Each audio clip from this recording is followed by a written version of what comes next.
There's four things to me that indicate you're going to have a healthy knee for the rest of your life. And if you're missing any one of those four things, you are going to struggle to keep a healthy knee. And they're very simple. Do you have full knee extension? Do you have joint effusion? Do you have full knee flexion? Do you have a strong quad? If you're missing any of those four things, you have to address those four before you do anything else.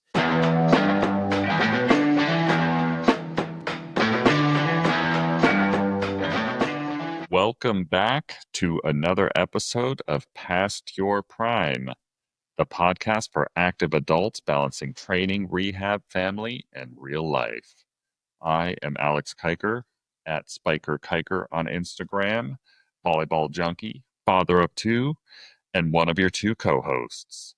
I'm here with the guy who could probably diagnose a quad inhibition from across the court, Craig Smith, at Craig Smith PT on IG. Today, we're diving into a volleyball topic, which gets me just riled up. For any of us out there still jumping, landing, and trying to spike hard, how do you keep your knees healthy long term in volleyball or any other jumping sport? If you've dealt with patellar pain, mystery swelling, or just that off feeling after a long tournament, this one is for you. Like Velvet. Velvet voice today. Ooh, I like that he said riling up, and you said smacking spikes. Smacking spikes, pancaking pancakes, and digging out digs. Flipping hot flapjacks. Hot flapjacks. That one I've heard a lot. Flapjacks, is that a volleyball term? No. Okay. No, not at all. Yep. Who hasn't had knee pain, though? Me, before this year. Oh. Yeah. Okay. Yeah. Yeah, I went a good 20-year streak of spiking volleyballs without knee pain, and then it crept up on me like a creeper in Fortnite. I think it's from Minecraft. Is it Minecraft? Yeah. Do you do Minecraft? No. Me either. No. Yeah. Me either. My knee injury happened during dancing with Sarah. That's a sad way to get knee pain. I'm sorry. Or my meniscus. Did you really? Yes. 100%. Wow. Totally worth it, though. Yeah. What kind of dancing? I was doing ballroom. It was rumba. Twerking. It was not twerking. No, I did like this large, like dipped her, and then she came back up, and then I had to do like this. It was like a pretty. You dipped. Pretty ball. I dipped her. It was awesome, but I messed up and had more of my weight on the leg I shouldn't have had it on, and I did it in like a twisty motion. No bueno. Oh, twisty motions in the knees just don't go together. Basically did like a Thessaly test on my knee. They go together like beans and Carrot? hot sauce. Hot sauce, yeah. I don't know. I know it doesn't sound good to me. No. But I would say who doesn't have knee pain? Well, both of us have knee pain. I like that you're qualifying it. It's only been this year. I don't even really. I mean, does anybody trust you? No one trusts you. No one believes that you haven't. You've wiped it from your brain. He's clearly had knee pain, and then if anybody would have known that I had knee pain, it would have been you. I know, but I'm almost 100% you've had knee pain. I don't think I ever came to you with knee pain. I feel like you've had knee pain, and then you just like in your head once again go, "Well, it was just painful." Maybe it was minor. Maybe it was minor, but I don't recall. I know. So I know that there were lots of tournaments where people would come up to be like, "Oh, is your knee okay?" Oh, yeah. It was just so fat. You know, I mean, like I just have fat knees. Like they're well supported. What are you talking about? Yeah, everybody has knee pain. It's when you do reviews on different types of injuries that people present with, knee pain is like number one. It definitely is number one when it comes to running. I think it's just the number one. Definitely lower extremity knee pain is going to be the one that gets it the most. And I think, the jumping athletes out there are particularly susceptible to knee pain. And if you're doing a jumping sport at some point, whether it be now, whether it be 20 years from now, you're going to have some knee pain. Well, and the part that I really like about it is I think that most individuals benefit from a plyometric program. So if you're not currently jumping and you're interested, we did record a podcast talk about plyometrics. I think it's a very useful tool for anybody who does physical activity. So even though this is we're throwing a bone towards Alex and talking about volleyball today, because normally I'm selfish and I talk about only things I'm interested in. Yeah. I like it. You didn't have to agree so hardcore on that. Just love your I tendinopathies love and my your tendinopathies. patient problem I love pathologies. my patient problem pathologies. This can be appropriate for runners, people who are active and who want to become more active, individuals who want to feel more athletic, they want to do more activity on their legs. This topic is actually useful for everybody, even if you don't play volleyball. Basketball players, track and field athletes, Runners, runners, joggers, yoggers. You heard Ooh, this new thing, yogging? yodelers. Yodelers. I know what you could do on everything, everything. So this is a good one for us to bring up because most people who aren't jumping should jump. And we did do kind of a knee pain episode a while back where we go through some of the exams and things like that. So feel free to check that one out as an extension of this one. But let's just kind of start from the bottom. What's the first thing you're checking when somebody comes in with volleyball or jumping related knee pain? There's four things to me that indicate you're going to have a healthy knee for the rest of your life. And if you're missing any one of those four things, you are going to struggle to keep a healthy knee. And they're very simple. Do you have full knee extension? Do you have joint effusion, which is just swelling in the knee? Do you have full knee flexion? Do you have a strong quad? If you're missing any of those four things, you have to address those four before you do anything else. Everything else beyond that is just noise. So you may see some of the coolest jumping programs out there, but if you have a knee joint contracture, if you have swelling, if you have a quad that's smaller in size than the other side, you have an issue that has to be addressed before you go do those programs. I only had one of the four on my last knee exam with you. Do you have pain with extension? Nope. Oh, Just joint effusion. it's so funny. For some reason today I don't trust you. That's okay. I'm not sure where that's coming from, but there's It's because I was throwing you some shade earlier. oh Sorry about yes. that. No, it's all good. It is actually pretty remarkable that you've played for as long as you have without that happening. That most likely is related to the fact that his calves do most of the jumping for him, not his knee. So have you ever seen him jump? He actually does not bend his knees. He just explodes at the ankle. It's just like a toe jump, and I Just end up jumping 30 inches in the air. dude, that would be so sick. I wish. Oh my lordy. So if you have an issue with those four, that is your foundation. If you don't have full knee flexion, so if you try to sit there, bring your heel towards your butt, and you can't do it, you know the one that I always catch with that. People will come in and they'll do yoga, and they'll try to do that prayer position, and they can't get their butt to their heel. It like really, really hurts. That indicates you don't have full knee flexion. You saw earlier that I can certainly get my butt to my heel. Yes, he can do that in a standing position, which is kind of weird. Standing position and a seat, like going from standing all the way what ass to grass is what the term is. ATG. ATG. Okay. Now those are the big ones. I think the hardest one to test for is strong quadriceps. We use a step down test, which basically you're just on a little step that's about 6 inches to 8 inches off the ground Let me guess, from there you step down. without actually stepping down though. You lower your body weight down so you tap your heel on the opposite leg and then you come back up. The step down test is just a beautiful test. It shows if you're strong enough in the quad or not. So if you can't control that descent and you bash into the ground, or if you feel that it hurts, you don't have a strong quad. You have something dysfunctional with your quad and it needs to be addressed. I saw somebody doing that at the gym this week, and it made me happy. Oh, it's a great exercise. Yeah, and they weren't stretching, so I like those people. I've become the gym czar of like that guy's stretching, that Everybody guy's just rolling his does it. low back. Oh, what an idiot! We do things here so that we can ostracize others. We're Yeah. trying to create that much inclusion. I'm not doing a very good job of being a No. good person, but it's all in my head. So at least I'm not vocalizing it to these folks. You people can tell. I feel like you have an expressive face. If you're looking at them with judgment, they can feel your judgment. Yeah, they always Yeah. look away. They're like, why is he staring at me? Dude. Uh, I was staring at this person in a happy way because they were doing step downs and then they went and hang clean like 275 pounds, and I was just in awe. did you say you were staring at them in a happy way? Yeah, because they were doing step downs. I was like, "You're doing a good thing. Well done." God, I can tell you're creating a really welcoming, comfortable environment. No, I'm just creeping in the gym. Okay, back on topic. Okay. You say that the big four are off. Which of those four do you prioritize first, or is it you prioritize something within each of those four? No, it's actually in the order I set them. So Okay. you should absolutely have full knee extension. If you don't have full knee extension, I know I've killed this in other episodes. You go through full knee extension twice every time you take a step. And so if you don't have full knee extension, you are constantly hurting your knee. So you always want to make sure you have full knee extension. You want it to be equal side to side. If you're missing that, that is so critical to regain. And it's so subtle if you're missing it.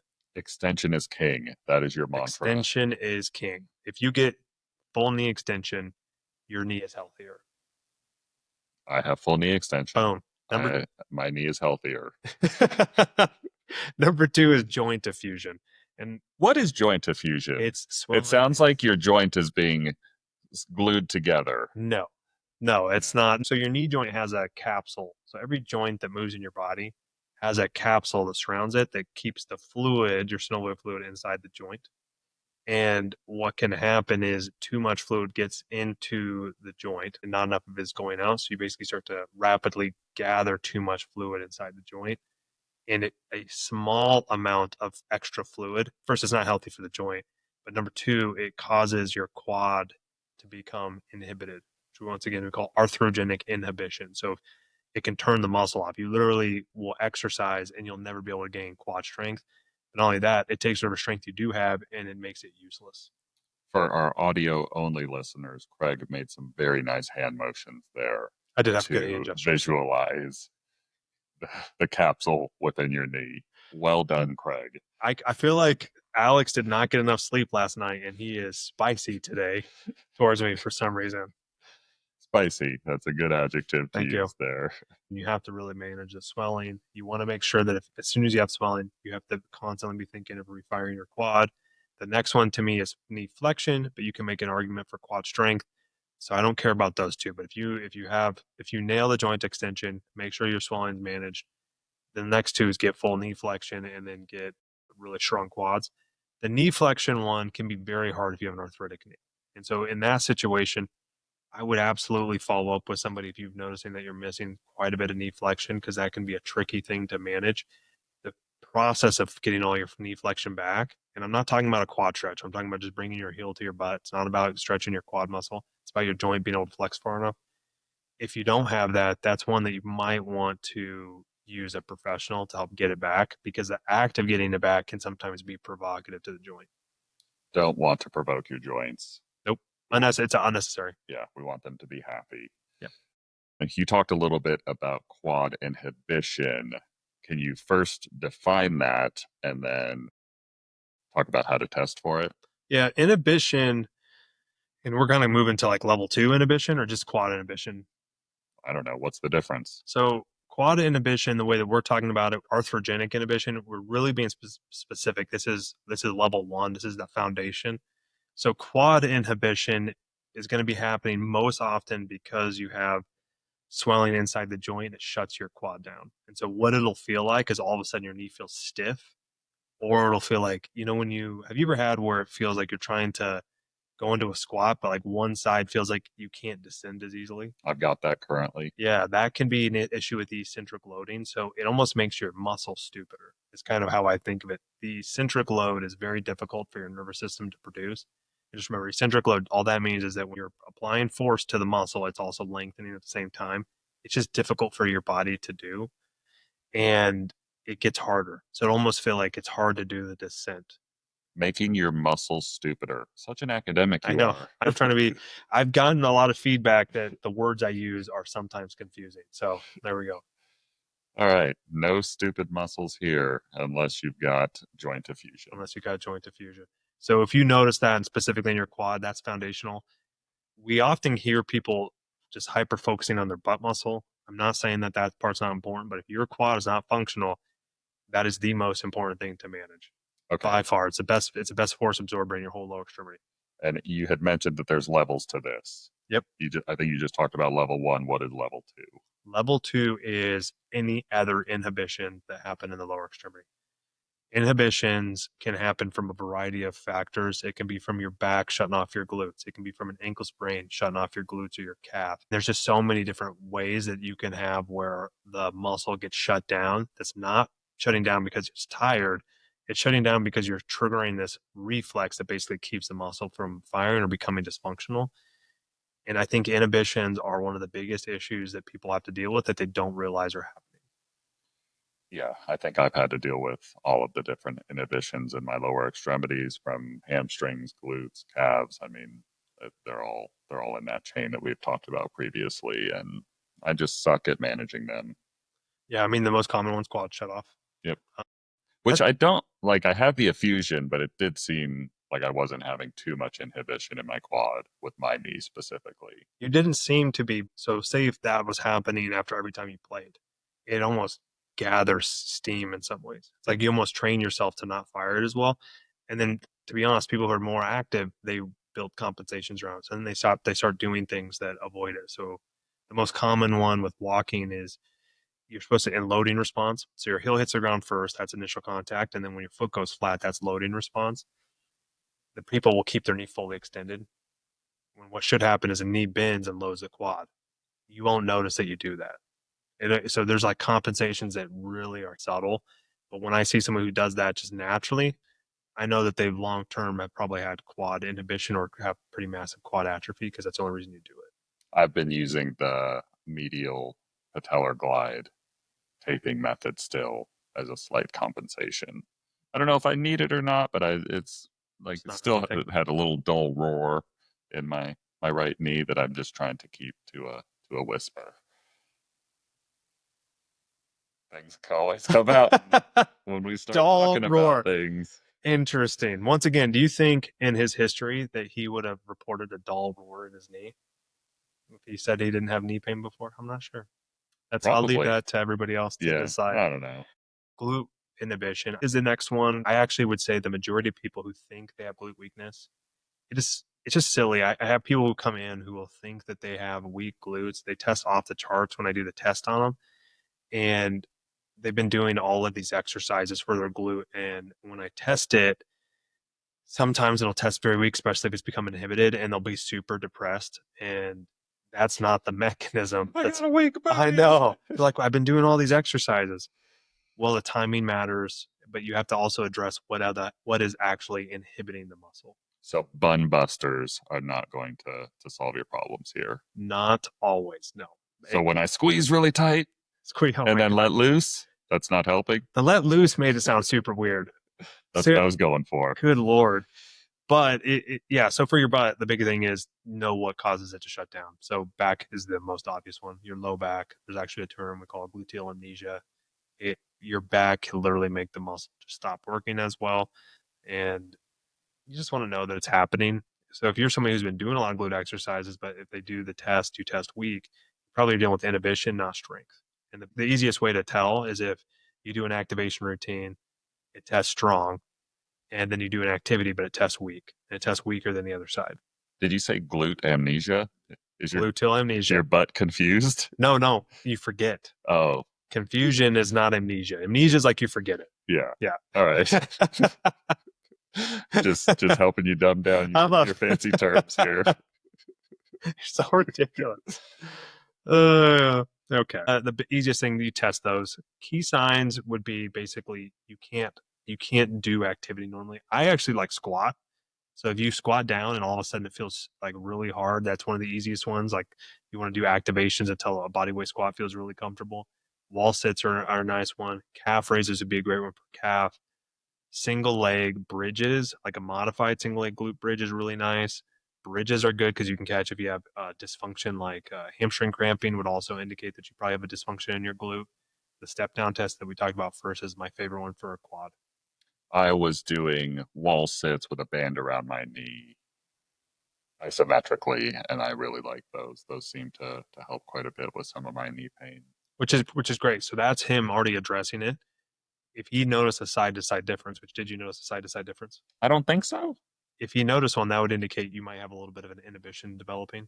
And so then what you could do would be like, okay, I can massage the muscle that doesn't feel as strong. That would help to activate it. You could do the ball in the glute. You could massage take the quad. any of those things, but that's what you're looking for is a side to side difference. Or do some quad activation Mm-hmm. in And see terms what of like straight leg raises or something like that. beautiful. Yeah. Yeah, like yesterday when I was doing my max out that he was railing on me about in the last episode. Railing on you. That Jeez. he came at me super hard. He was super riled up. The fascinating part about it is I started at I think I was just lifting the bar 45 pounds and I had knee pain. My my coach, Kenny, he had me do some straight leg raises and it was normal. Oh. Felt normal afterwards. So that'd be a sign of like I for some reason my leg had like a little bit of an issue and it can be that quickly to solve. So it's hurting on just the bar. And And it felt stiff too, yeah. okay. And it's on the knee that I had the issue with where I tore my meniscus. Wow. Yep. And that's a huge thing to catch because I would not have maxed out well if I would have just pushed through. Good.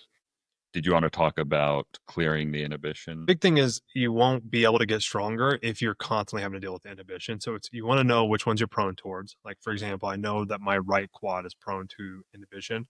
So I'm always monitoring it with unilateral activities or differences if I'm doing a bilateral exercise. So like a lunge, I want it to feel equal, or a straight leg raise, it should feel equal. Those are side to side. I'm doing them differently. But if I feel it in an activity where it should be equal on both sides and it feels different, that's also an issue. So I'm looking for symmetry in how my body feels. That's I definitely have an issue there because my right does not feel the same as my left right now. Sometimes when I hear people say they do, oh well, I just do an extra set. That's not the issue. It's not that you're actually weak, you're dealing with inhibition. So instead, what I would be looking for is throw in activation routines inside whatever exercise it is that you feel different side to side. Yeah, throw some straight leg raises and some of those Calf raises, yeah. clamshells, single leg bridges, things that really target single muscles at a time. Okay. So say you've got your inhibition under control. What's next? Okay. Level 3 is once you have inhibition handled, then it's really going after force absorbers. You will hurt yourself due to poor force absorption, not power production, which I think is just important. Most injuries are force absorption issues. They are not issues because you can't produce enough force.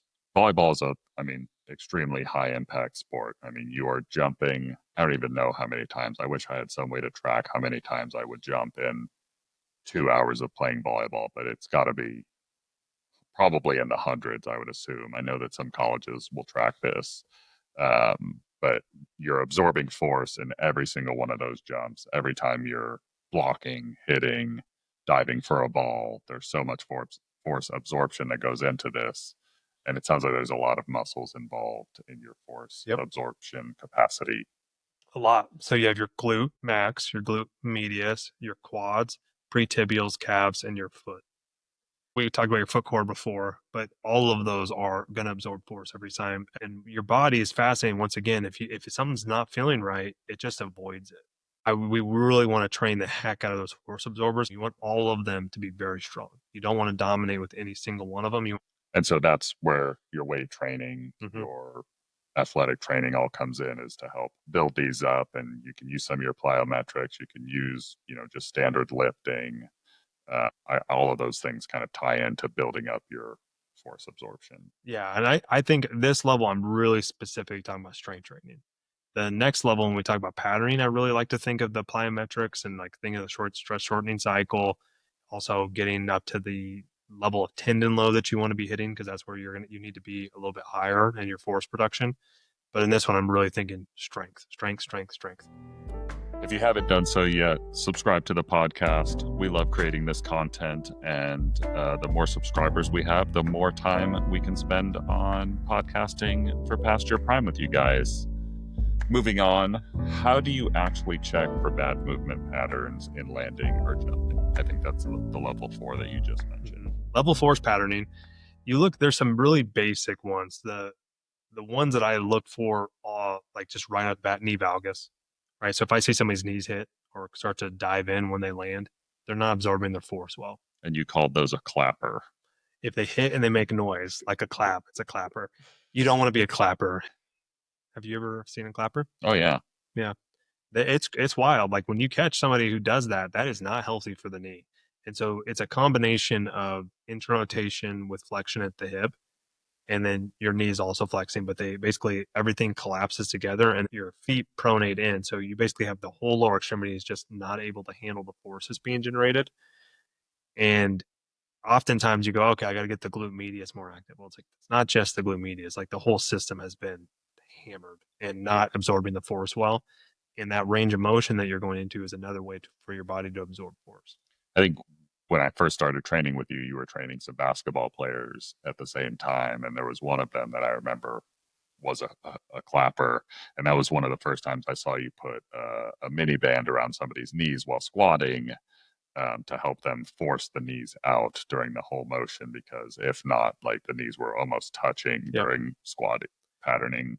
Reactive neuromuscular training. So basically you push the person to the fault that they're committing and it makes them have to self-correct. It's like one of the most useful tools when you see like a patterning issue, because oftentimes you can't verbalize the correction. Yeah. Right. And so you use a tool to make them go into the faulty pattern, which corrects the pattern.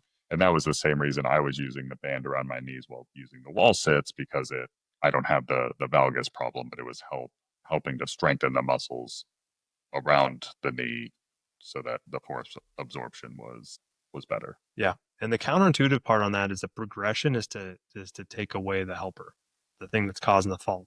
You start with a big enough band so that you get pushed into the abnormal movement pattern, and then you slowly take it away because you want to be able to just to handle it and produce the motion normally without any other support or any other sensory input. Because when you go out to play the sport, you're not going to have that on.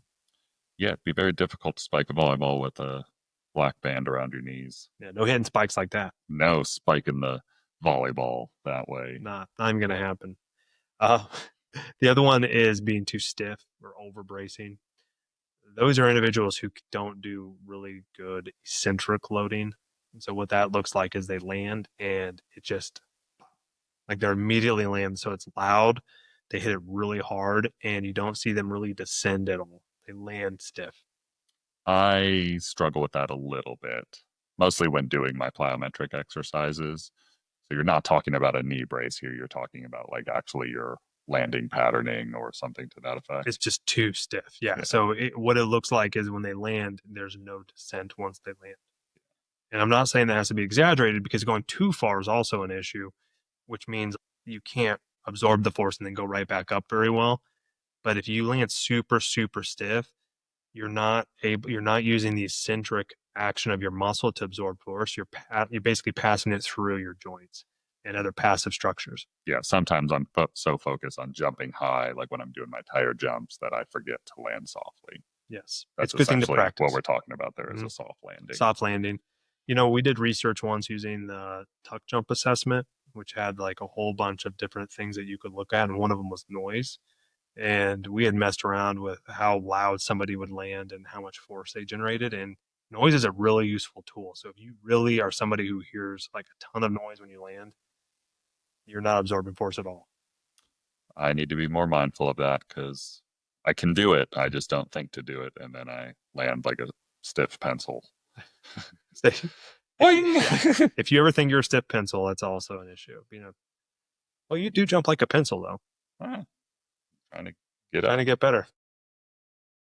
The other big one that I really see all the time is it's a missed landing, meaning one foot versus the other, landing first or not side to side. So you have people who land one leg first, which is a leg dominance issue that you don't want, or you have more of a front foot position versus a back foot position. That's typically going to happen when you have a leg dominance issue. So you want to treat them equally. Volleyball, some of the worst ACL tears I've seen have been landing on a single leg position out of control.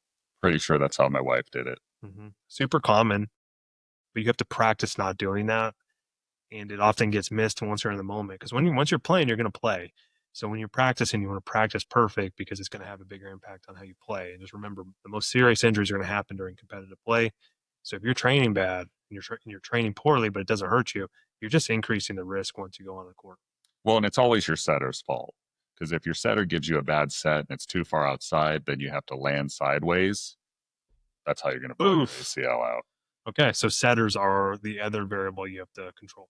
You can't control them. If they're terrible, they're terrible. Learn how to set. Come on.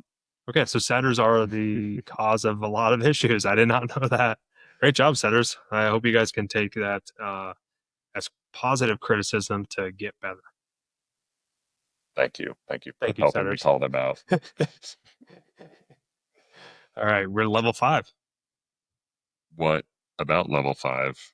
Recovery and loading strategies. I'm kind of thinking on this one, we've hit this repeatedly, but do you have a recovery week built in to your workout programming? No, no is the answer to that question. Which once again, we use Alex as A bad example. a bad example for some things. He does some things unbelievably well, and then some things he does horrible. Yeah, I try for a recovery week by going on vacation, and then I decide to blow myself up while on vacation. Yeah. So, yeah, even when I try to recover, I don't. So core ideas, you need to have deload weeks built into your programming. You How have often? How often would you say? it depends on the Because you person. do every third week. Every That third just week. seems unreasonable to me. That's so interesting. I think that people who have like because you have a lot of fast twitch fibers, so I think he would actually probably benefit from a very similar strategy to mine, but his brain does not believe that. And I think that's probably the biggest issue. Like, is My that heart doesn't believe it either. I know, and that's what's crazy is that his issues. I think a lot of them are built off of a lack of recovery. I would feel like 8 weeks minimum, then maybe 1 day of rest. Wow, that's it. So that's one way to look at it, right? So because you can already tell from everything he just said, he has no issues in level 1, 2, 3, really even into 4, but he catches injuries like almost nobody you've heard from before, and it's a level 5 issue in my opinion. Level 5 seems good to me. Yeah, level 5 is pretty good, but he's still having an issue with it. So Okay. all the levels matter. Now the other piece would be just the strategy within the single week. So are you putting heavy, hard, strenuous days back to back? That's a mistake if your body can't recover from it. Are you getting recovery in the week after hard days? That would be an issue.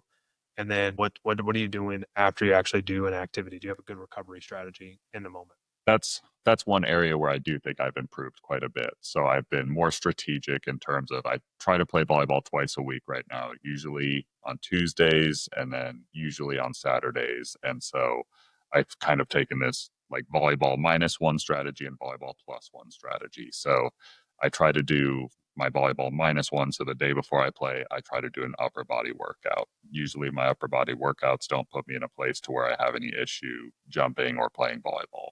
I'll play volleyball and then my volleyball +1. So the day after I play volleyball, I'll try to do a leg strength workout because I've already done my, heavy jumping for that day or that week. And then the day after, I feel like I can kind of let loose in terms of if I want to lift heavy on the legs or go with a little bit more volume, it's not going to affect me the next time I play 3 or 4 days later. So that is a beautiful week of strategy. It's his cumulative load, his chronic load that he's not managing well with his recovery weeks. I think 8 is too long before you have a recovery week. But that is a textbook, beautiful weekly recovery strategy. And it took a heavy lifting day and then playing volleyball the next day for me to realize, oh, I've strained my hamstring pretty good from doing heavy deadlifts and then trying to play volleyball the next day. And so now, 3 months later, I figured it out and created a strategy to try and avoid some of those things. Nicely done, man. So that's you guys just saw it. That's Alex learning. I can still do it. He still has the ability. These are other ways to know if you don't feel recovered. So are you starting to have more and more soreness after the same level of activity? Are you starting to feel less energized, more tired all the time? Do you find that your heart rate is elevated when you first wake up? It's a resting heart rate measurement. You can also use things like your HRV, heart rate variability measures, to see if you're starting to get into a stage where your body's not handling the stress that you're putting on it. Those are all indicators that you can also use if effort starts to be more intense, meaning activities that don't seem like they should be that hard, but they feel really hard. And if you start to feel like you're having energy crashes, so things like end of the week, you have a hard time going out and doing fun things for the weekend, or you have activities that you want to go do, but the time that the moment comes to go, you decide not to because you feel too tired. Those are all signs that you're in an overtrained state.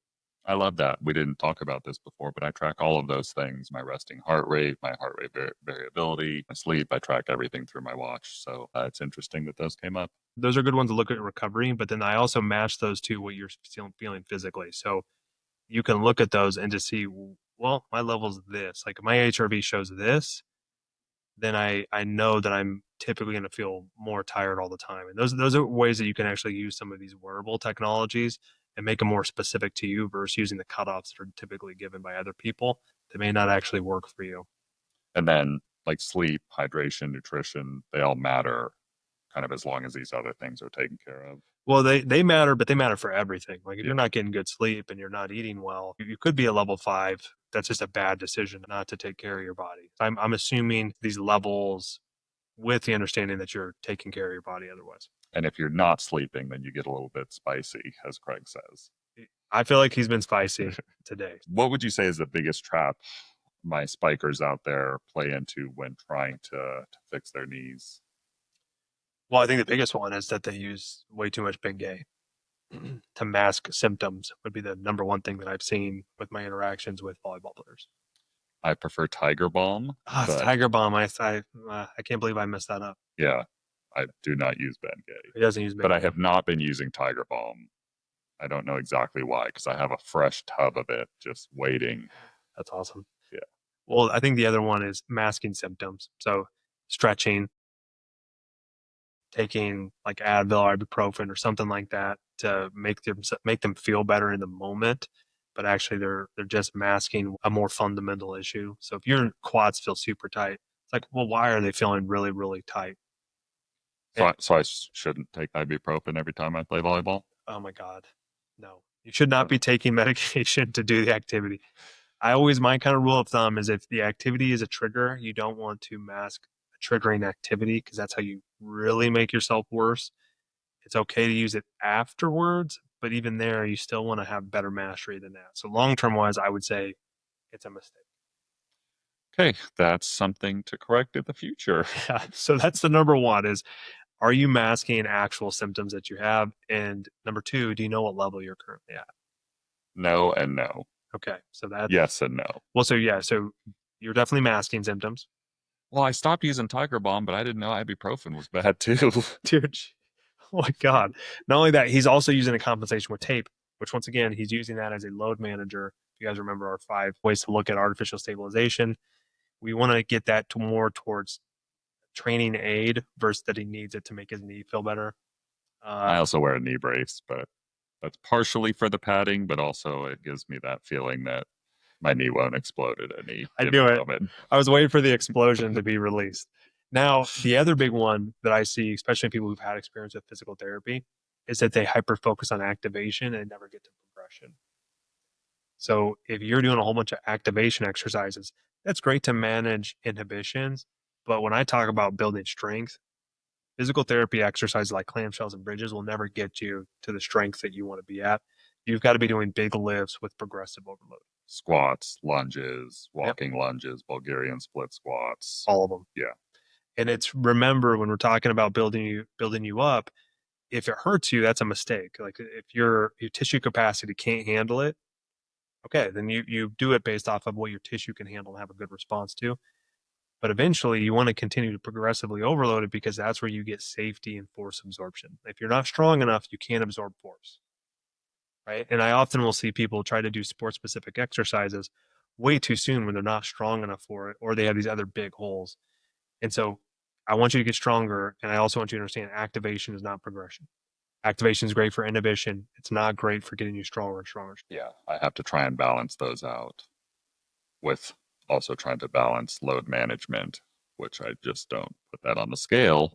And so it never is an issue for me. Yes. So that's another way you could go about it is just to ignore when you have a problem. Perfect. Don't do that. I'll go ahead and do that. Yeah. Ridiculous. So load management's the last one, making sure you understand what current load you're getting on your body, understand when you're going to be doing your recovery, and being very clear if you have compensations that are hiding where you're actually at. Yeah, I played volleyball 2 days in a row last week. And let's just say that was a bad choice. Yeah. So we got to build it out. So Yeah. one of the ways he could do it, because we know that when he does play, they're long days. he could go play, but maybe half the time and see if he has a good response. I always think you want to build full volume first and then add intensity. Somebody like him, he has a horrible governor around intensity. Well, then I'm going to cap his time and get his intensity and match his intensity to having good responses. So, okay, you can't handle 4 hours. Let's try 3. I might need to get a limiter installed on my body just to Good God. try and help with that because my limiter is broken currently. I do love that we just figured out that you've been actively using drugs to mask symptoms. Not drugs, just ibuprofen. It's a drug. I mean, yes, but it's over the counter. Yeah, so if you're using drugs to mask it, that's an issue. I've been doing that for quite a while, but just for volleyball. Dude, It's not like I'd take ibuprofen before I go to the gym and lift, but have you been doing ibuprofen before you go lift? doing ibuprofen. I've been smoking ibuprofens before I go to the gym. You just want to recognize if you're doing it, because then that's the issue. I remember that from Dare. I should really stop. I just moved from like 4 to 3. Holy God. How much are you doing? 4. Okay. Yeah. So you want to be clear. So it is a progression if it takes less medication to feel good. So it's nice that he's now down to 3. It's also nice that he doesn't feel like he has to use Tiger Balm to make himself feel better. So we're having wins. Well, our long-term goal is to get Alex first to understand where he's at, and then second to have him reduce how much medication he's using to mask symptoms. All right. I think we need to wrap it up there. This is intruding on my ways of feeling good. Well, spiking volleyballs. Love it. If your knees are starting to bark like a dog, but you still want to keep jumping, landing, and spiking, we just gave you the framework to have beautifully flowing, feeling knees. Your intros and outros are getting way better. Thank you. Fix your foundation, check for your inhibitions, get rid of your inhibitions, and you'll feel better. Build strength that actually shows up, clean up your patterns, and just be smart with your schedule, like me. Tear your hamstring, and then you'll realize that you need to not lift heavy before you play volleyball. Lift the day after. You'll feel way better. Where can you find us, Craig? PastYourPrime.com. I think you can find us there. Yeah. We'll and be there. Instagram. IG, Craig Smith PT, Spiker Kiker. If you want the volleyball content, come to me. If you want the physical therapy content, go to him. This episode helped you or made you rethink your approach, like it did for me. Send it to a teammate or a coach who still think that knee sleeves solve everything. They do solve some things. I mean, I like my knee sleeve. I do. It's the German one, Barfiend. That's how you know it's good. Yeah. But that's good. Yeah. PYP, baby. Peace.